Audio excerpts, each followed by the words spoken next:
Hello everyone, welcome to CultYap. Basically, yapping by creators for creators. Okay, and today we are getting serious. We're talking about money. Now, every time somebody thinks of becoming a content creator, they have a lot of questions when it comes to finances. Am I going to earn enough? Is this industry stable enough? What about my retirement plan? And we have the perfect person here to answer all your questions. Okay, she is a personal finance enthusiast and she's dedicated to empowering Malaysians with her savvy insights, her savvy financial insights on social media and on her blog, Ringgit or Ringgit. Now, her content helps us stay informed and stay inspired in making our financial decisions. Suraya, welcome to CultYap. Thank you so much. Thank you for having me. It's so exciting. I am so excited because personally, as a creator myself, girl, I have so many questions for you. Let's do it. I'm struggling out here, okay? So before we get into the nitty-gritty, I just want to know, when someone approaches you and tells you, oh, hey, I'm a content creator or I'm thinking of becoming a content creator, be completely honest. What is the first thing that comes to your head? Good for you. I love it because it shows that someone is a self-starter. They show initiative to improve their own life and they are a creator, not just a consumer. So that's awesome. I love that quality in an individual. Oh my goodness, that's so great. Yeah. I love that. Now, it is like fun to think about. Content creation is such a great avenue for you if you're a creative person and you want to discover different things, right? But just like any industry, there are limits. To it, right? And one of the concerns when someone is thinking about joining content creation is the financial security. Because let's be honest, it's not a 9 to 5. You don't know how many jobs you're getting in a month. You know, you don't know how to plan for the next month, your bills for like 3 months ahead, 6 months ahead, savings, retirement plan. So how does a newbie content creator approach this topic of financial security when it comes to content creation? Right.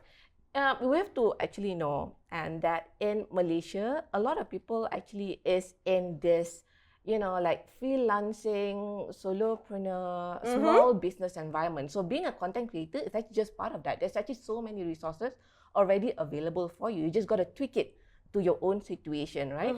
And the basics of financial security for a content creator is the same. It applies to everyone else as well.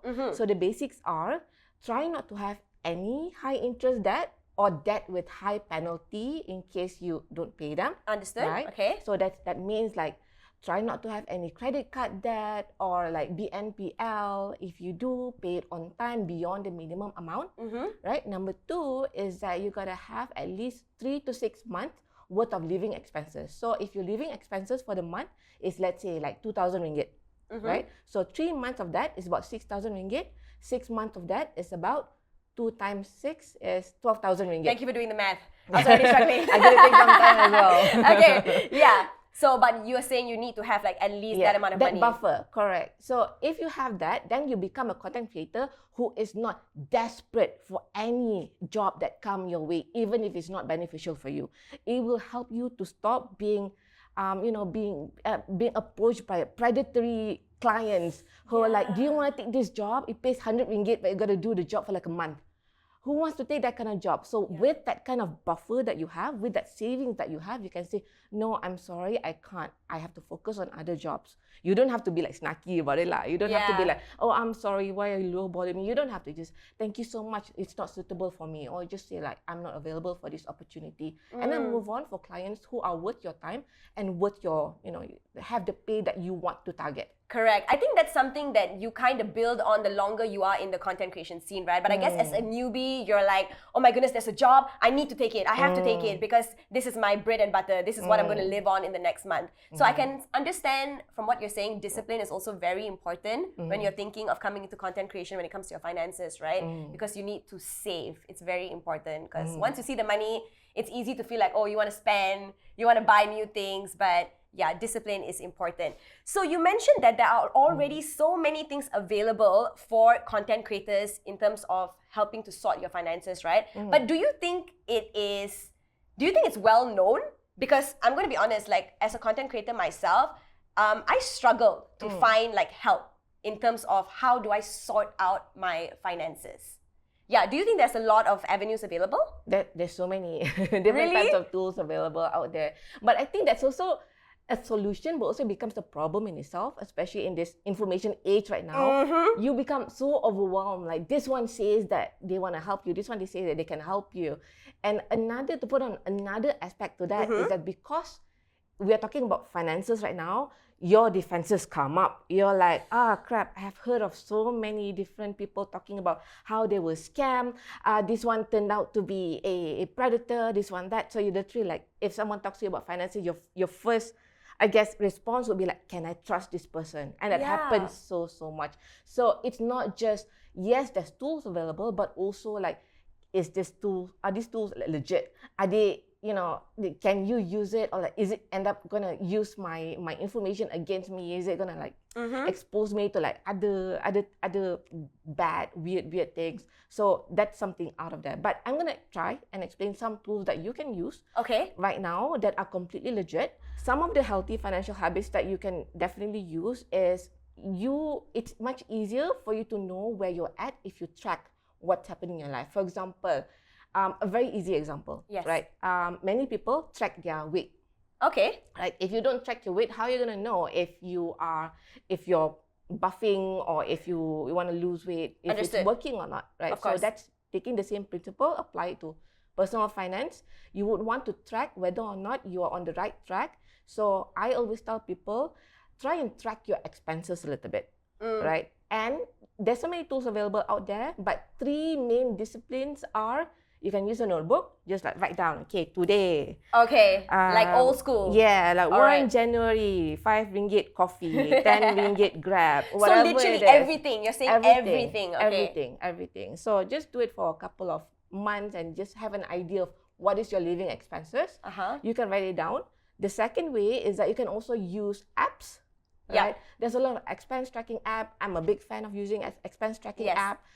If you want to use one, that's one really good one called Belanjawanku. Belanjawanku. Belanjawanku. They will give you a breakdown of what's the amount that usually people use and what kind of configuration. For example, a single person with car, this is usually the amount that they use, right? And you can track it all from there. Lots of good resources as well inside there. This one is a legit one. I think it's made from BNM or something like that. Don't okay, so trustable. No one's getting scammed here. Yes. They're not going to find out about what you're spending your money on. By the government.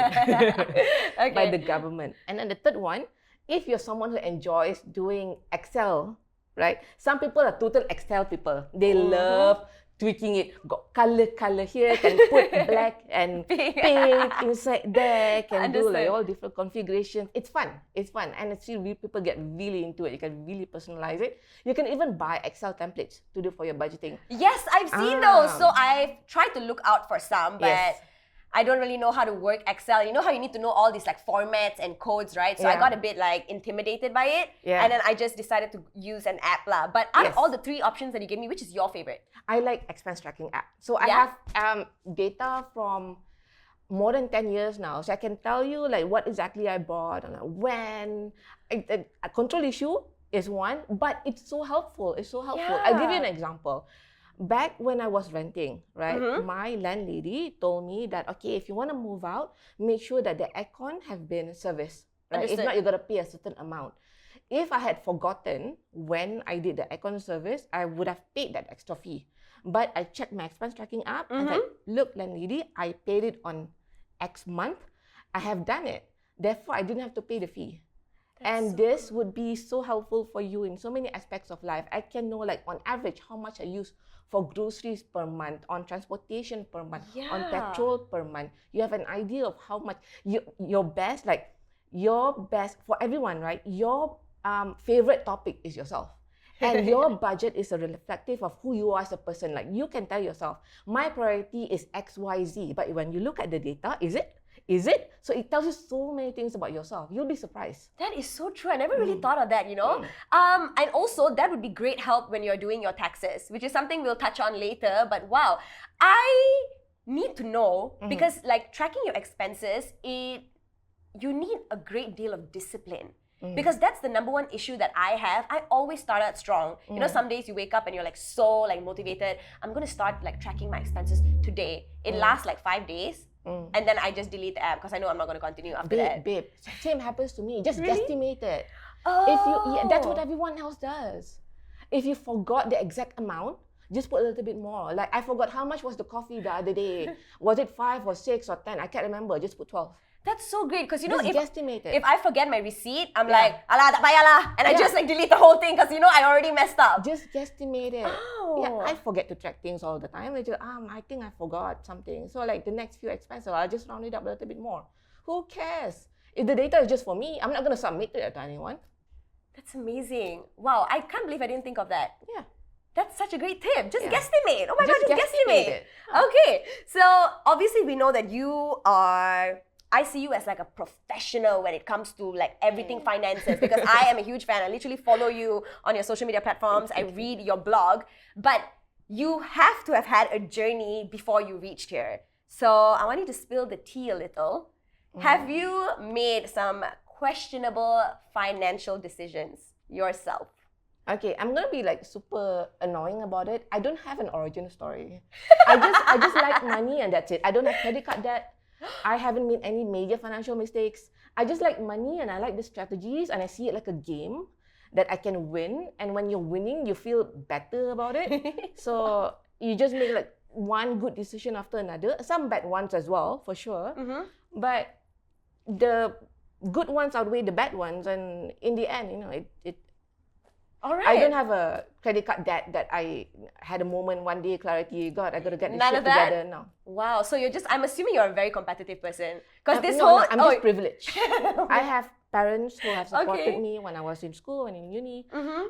They provided me a place to stay when I finished my college, and then I had like a part-time job. I worked 3 months at an insurance telemarketing. Very annoying. I'm so sorry if I call you. But yeah, that allowed me to save up my my buffer. So right off the bat, right after I finished school, I got that buffer, and that set off my course for life. Wow. That buffer helped me protect myself against so many bad situations, against bad clients, bad employers. I could run away from bad situations whenever I wanted. And that's privilege. I know not everyone can have it, but that's why I always emphasize you need that buffer.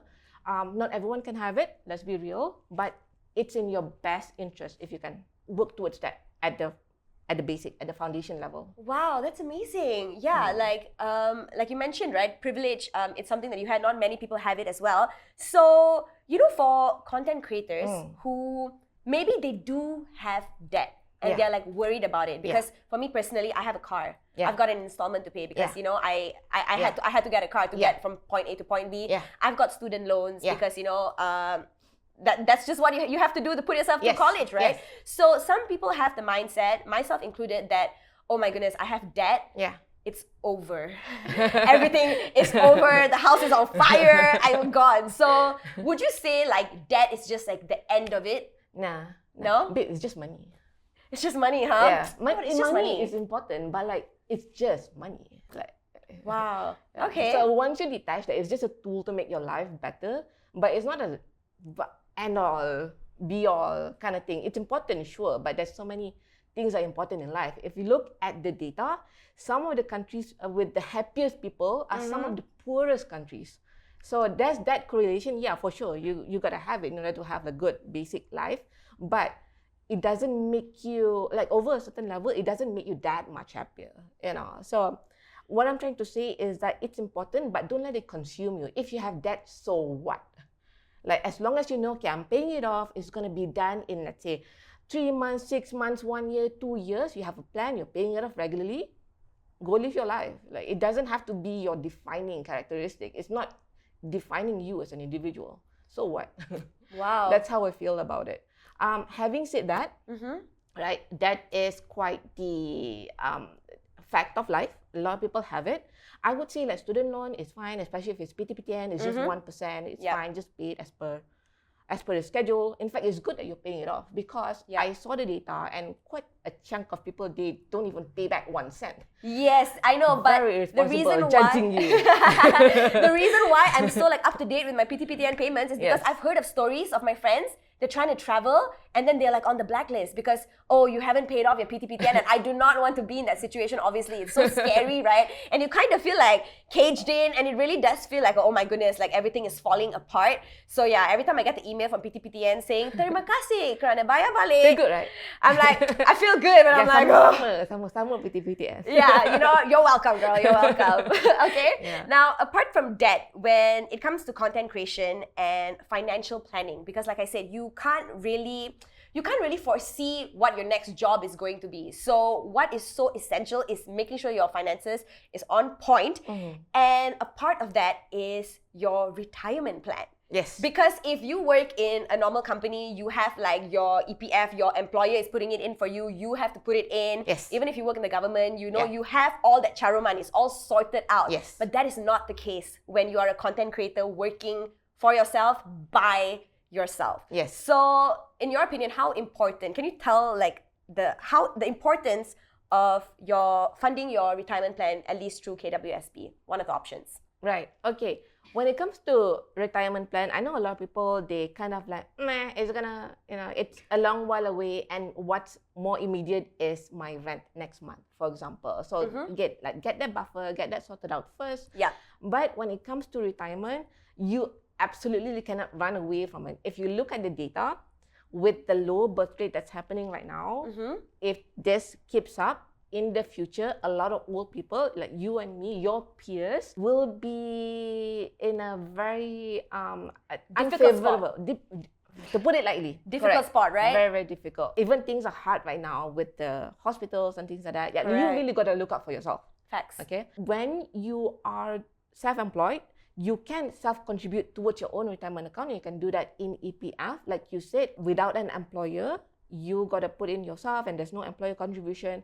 But what's fun about it is that you can put in your retirement, when you put money inside KWSP in your EPF, you can deduct that money as tax relief, right? You can deduct that money. How much do you get as tax relief? 4,000, 3,000? I believe Girl, it's you tell 4,000.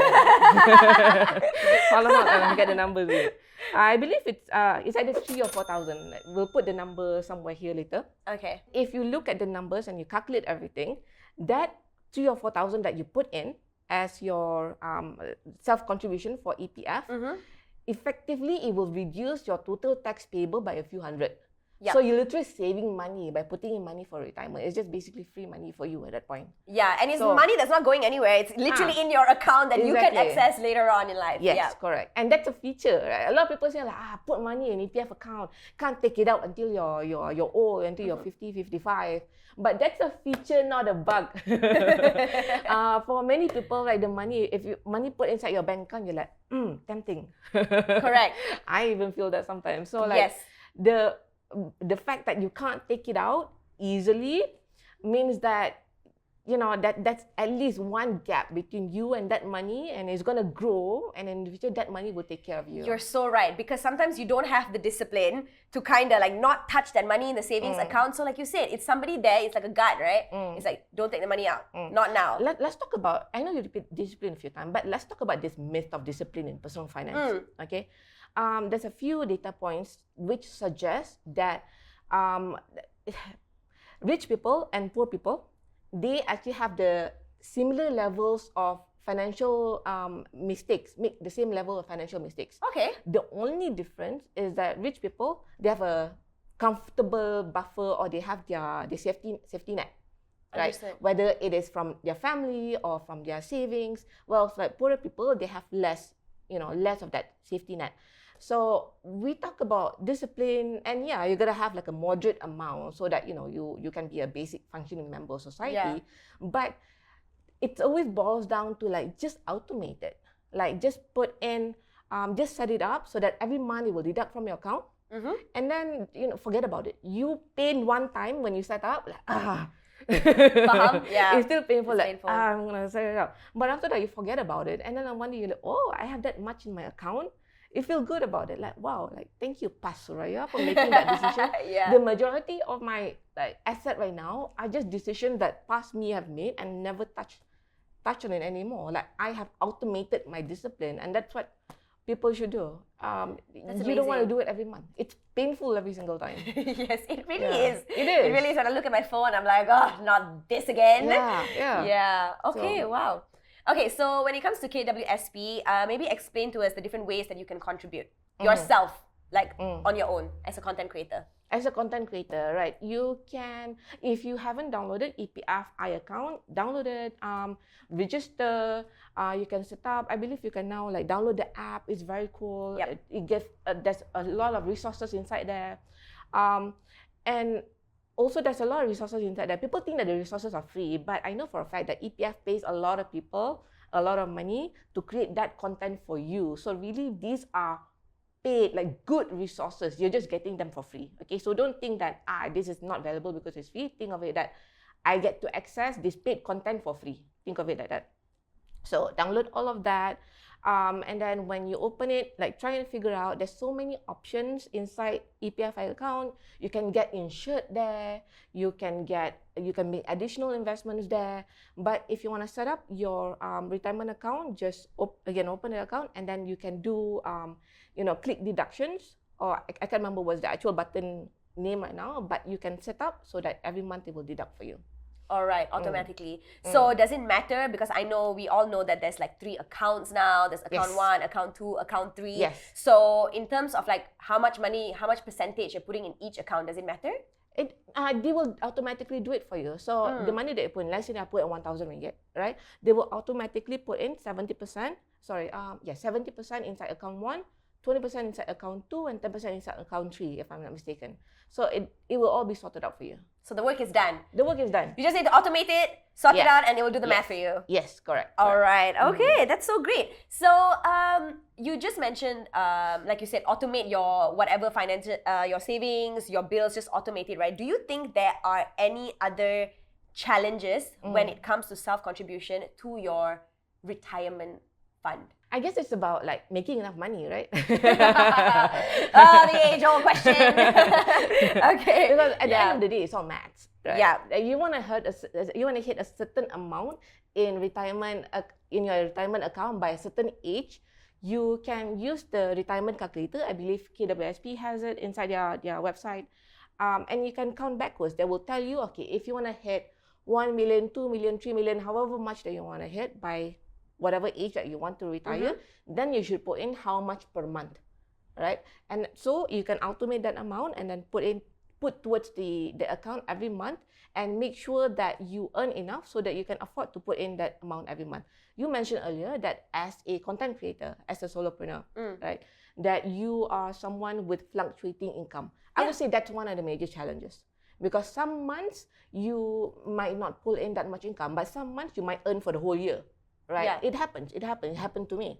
So what I do is that I have a comfortable buffer inside my bank account. For people who are salaried, they know what, it's regular for them. Like every month they know a certain amount will be coming in. It's easier for them to plan their finances. But as a content creator, you gotta keep a bigger buffer inside your bank account, so that when the date for the deduction come, your bank account doesn't go in the negative. Like it doesn't, that transaction doesn't it doesn't go through because that's not enough. So I think that's one of the major challenges that you should do. At any point, I think I put like 2-ish month worth of living expenses inside my bank account. Whilst maybe people who have a regular salary, they maybe just put in like 1 month worth of living expenses, maybe even less than that, because they know when it's coming in, easier for them to plan. Understood. So when I go about like savings or putting money into my retirement plan, tell me if this method is like a good method, okay? So let's just say I get a job and I get amount of money. Any amount of money that I receive, I just tell myself like 20%, it has to immediately go into my savings before I even do anything else. Like, you can do that. Is that a good way? Awesome. That is a good way. Correct. Yeah. Okay. You can put that. All right. Definitely. Okay, so when you say savings, right? This is also another question. When you say savings, do you include retirement planning in your savings money, or is that completely separate thing? I put it separate. Separate. It's not money that you can access right now. When it comes to assets, right? Assets are just things that you have, money that you have lah. Money, whether it is in the form of like liquid money or like illiquid money, like property and stuff like that. It's stuff that increases your net worth. Right? There's liquid asset, that means money that you can easily use to buy whatever. And then there's illiquid money, which means things like property, like you can't use like a chunk of property to pay for stuff, right? EPF will be considered under illiquid because you can't use it right now. So even if you have a million in EPF, you can't use it right now under most circumstances. Okay? So I would say that if you want to put money inside EPF, you might want to put 20% in, depends on how much you earn, but you might also want to try and plan it so that, okay, like 3,000-4,000 put inside EPF as your retirement money, but EPF is just one place to put your retirement money. You can also put in other places to maximize your tax relief. Tax relief makes a huge difference with the amount of taxes that you pay. Yes. It makes like you can save literally thousands. Yes, I am learning I'm learning a very painful lesson right now with that tax relief and like keeping track of like you said, your finances and all that. So it's so great that you have your sheets and your app, because I wish I started that earlier, because now, like I said, I'm struggling to stay afloat. Every day I wake up with afraid I get a text from my tax agent telling me I have to pay the amount, and I'm so scared to see it, But yes, tax relief is so important. You did mention putting your money in different areas, not just like in KWSP, not just in your retirement planning, right? I, as a content creator, struggle so much with entertaining the idea of investments. Yep. Okay, because obviously, you don't get consistent jobs. You're scared. You want to keep your money safe. Yep. Some people say they're good investments, they are bad investments. Correct. And I feel like the topic of investments is very intimidating because it's like numbers and graphs. The traditional form of investing is like graphs and numbers, and it's so hard to approach. So maybe you can kind of tell us, like, what are a few ways you can get into investing without being scared for your life? Okay, the first thing you got to know is that a lot of the time, people in finance are very short sendiri. Right? They use all this jargon, and the jargons are necessary because they mean very, very specific things. Yeah. But if you follow the basics, it's very hard to go wrong. The basics are, don't have any high interest debt, your credit card, your personal loan, your BNPL, stuff like that. Have a nice buffer. We mentioned this earlier, 3 to 6 months worth of living expenses. But otherwise, beyond that, you can actually put in your money in legit places, as in like registered under Securities Commission, right? Obviously, there's so many options out there. So I'll just boil down some of the like good ones. You can go through funds from ASNB. They have some good ones. ASB if you're Bumi, ASM if you're not, and then there's a bunch of different unit trust funds that you can use. In your best interest, find unit trusts that have low sales fee. If you go through some places, sometimes they will take high sales fees. So there's a bunch of options right now with low sales fee. Understood. I'll send some resources. Thank you. But otherwise, if you're scared of that and you just want to dip your toes in, there are places, for example, like gold, you can put in money inside there. I think for many people, like, because it's so like physical. You can see it. You can see your investment. You can touch it with your hands. Yeah. You can play with it. You can wear it. And it's fun. I would encourage that as well. The rule with gold is that not more than 10-15% of your overall asset. Okay? So just basically with investments, you would want to diversify, and things like gold, don't go all in lah. So if you meet agents who tell you like, you got to buy every month, like majority of their net worth is in gold, it's not a very good idea. Oh. Because you shouldn't be all in any particular investment. That's not a good strategy at all. Right? Yeah, but people say gold never depreciates though. So why is that not like historically, it has a good trajectory, but the timing is important. You never know what can happen. You never know what could happen. And the thing about gold is that when you want to sell it, you're going to get a little bit less than what you paid for it. When, let's say you buy it today and then you want to sell it off tomorrow, you're going to be like losing a little bit. Because they will want to buy it back from you with some margin. Like they want to make profit as well. Right? So the margin is very important. So if you keep gold for a long time, like I say here like decades, right? Chances are you'll be okay, but within like 5-year time frame, depends on the time frame, but sometimes you can just like literally just break even. Sometimes, right? With physical gold, for example, sometimes they take up commission at 25%. Yeah. So it's like this kind of things.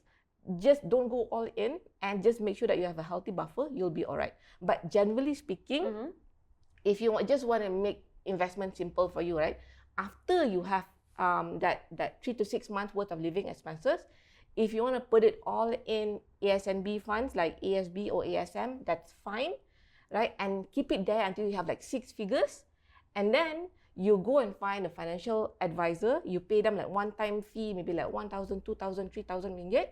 Again, by this point, you have that 6 figures. Yeah. Okay, so that's a small percent of your net worth. Yes. Right? And then they will tell you, okay, like for your risk portfolio, they'll be able to suggest to you like what kind of investments are suitable for you, because different people are different, right? Yeah. Some people, they are so scared of different investment. They get the first market downturn, they want to sell everything. Yeah. Okay. Of course. And some people, they might have they might be so uncomfortable with certain investment. They're like this investment is like not right for me anymore. They did this, they did that. For example, like they do I don't know, let's say oil and gas. Okay, I no longer believe in oil and gas. I don't want to sell, even though it makes a loss. Okay, so all these things you talk it with your financial advisor, and they'll be able to advise you like which one you should be in that's suitable for your risk profile. I would say that for most people, try at least open a robo-advisor account. A robo-advisor account? A robo-advisor okay. account. There's 8 robo-advisor platforms in Malaysia. I'll give some suggestions. Okay. But at least if you don't put money in them, they have this thing where they will give you questionnaire, a very short questionnaire, maybe like 8, 10 questions. They will try and sort out what type of investor are you. Oh. Are you a low-risk investor? Are you a moderate investor? Or are you a high-risk investor? It's like a personality test lah. Something like that, but for investments, correct? Ah. Yeah, so at least you have a sense of like, okay, what kind of investments are suitable for me? Even if you don't put money in them, okay, they will give you that kind of questionnaire. So try them out and see if you agree with this questionnaire. And you can put small amounts of money. I think they start for like 100 ringgit, not a huge chunk. And slowly you can dip your toes inside the investment world. You can try out a few, no problem. All right, thank you so much for that. Okay, robo-advisors. Robo-advisors. Yes. All right, that's something new I learned today. Okay, now another form of investment for content creation and content creators is investing back in yourself. Correct. Just because you know what, content creation, being a content creator, it's a business. You are the business, right? Yes. And like any other business, whatever money you earn, you'd want to put it back into the business to make it grow. Yes. So what are some ways, in your opinion, that content creators can do to invest in themselves? Okay. First of all, as a personal finance content creator, there's investments as in financial services and financial financial, like products. Those are investment, but this investment in yourself thing is not investments lah for me. But it is, but it's not. You know what I mean? Understood. But first and foremost, of course, knowledge is always one of it. Yes. Very like obvious answer. But additionally, I think everyone should have a website. If you're a content creator, you should have a website. Don't depend on just the social media. Because anything can happen. I've heard stories of like Instagram, they take people's username and then they give it to someone else. And like, what if you build your business on Instagram and then you lose everything? And that's it. Like your income is done. You're so right, because there are even cases of, for example, like orang kena scam and then they lose their account. Correct. I've heard so many stories like that, and they're like, making second accounts, like asking their friends to help them out. Yeah. Can you like figure something out? So a you're website. gonna have like your own digital property, which is a website. That's reason number one. You're gonna have like, something that's like all your something that you own, not owned by other entities, corporations. Understood. But reason number two is that through a website, you can explore so many ways of making income. You can, like, for example, if you have always done sponsorship, you can add it as a value-added service. Like, I'm not just gonna put it on social media. I'm also gonna write it as a blog inside my website, and my website drives so and so traffic per month. That's additional income for you, right? Yeah. You can explore SEO and create digital products. You can earn from Google AdSense. You can create, courses. You can make like your tribe and charge people fee for joining this club. Like a subscription, right? Something like that, correct. Wow. There's so many ways to explore income through having a website. So I would actually encourage everyone, even if you don't see yourself as like, like, is it going to be worth it or not worth it for me? It's still going to be part of your online portfolio. And when someone Googles you, especially if you're someone who have, only have social media right now, and your name is like all over the place, when someone Googles you, you would want like a place to just condense who you are as a person Betul. from your own voice, and not just from like various sources telling you who you are on behalf of yourself. You would want to have that platform to say like, this is me from my own capacity as a content creator, and this is what I do, not what other people tell you what you do.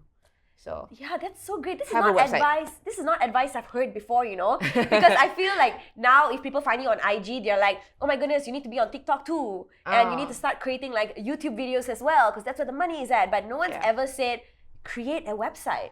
You're right, because everything is condensed into one place. So if somebody Googles you, there you are. I'm going to share with you one other myth as well. Okay. Like, it's completely a myth that someone with high following can earn a lot by becoming a content creator. I know someone with like 8,000 followers, an amount, but not millions. Yeah, understood. Easily 20,000 USD per month. Oh my God. Great content. What? Yeah. That's crazy. And through her channel, I know some other people who like purposely doesn't want to grow the social media because they earn through other ways as a content creator. Like, you don't have to be like face high. You know what I mean? Like high product. You don't have to be like that. There's so many ways to generate income as a content creator. Oh my goodness, that is so refreshing to hear, especially when everyone keeps talking numbers. Yeah. Like it's always like, oh my goodness, like your numbers are not that high, we're not going to pay you that much. Number of followers are vanity metrics, absolutely. Wow. Do you have any other advice on how content creators, I mean, you've mentioned a few already actually, like with websites and all that, but do you have any other advice for content creators to maybe find more avenues to earn more money? The thing about making money online is that you got to be persistent, and you got to have a little bit of luck as well. I know people like on their first shot, like maybe on the first post, start making money already. Yeah. Just so happens something, like algorithm, got affiliate there, got thousands. Yeah. It happens. But for most people, they got to spend some time, regular, consistent. Personally, for myself, I'm an accidental content creator. This was never meant to happen. Okay, oh my goodness. Like, then how did you start doing all of this then? Ringgit started when I was a freelance writer, and then I created a website as an online portfolio for my writing work. And then my natural interest is money, personal finance. I started writing about money management, and then I started getting jobs related to money and finances. Wow. And for my benefit, luckily, those niche pays very well, and it just sort of like I pivoted there. So from being a personal freelance writer, I became a personal finance content creator. And since then, I have diversified. I've written a few books. I have a course. Like I earn from Google AdSense. I earn from from sponsorships.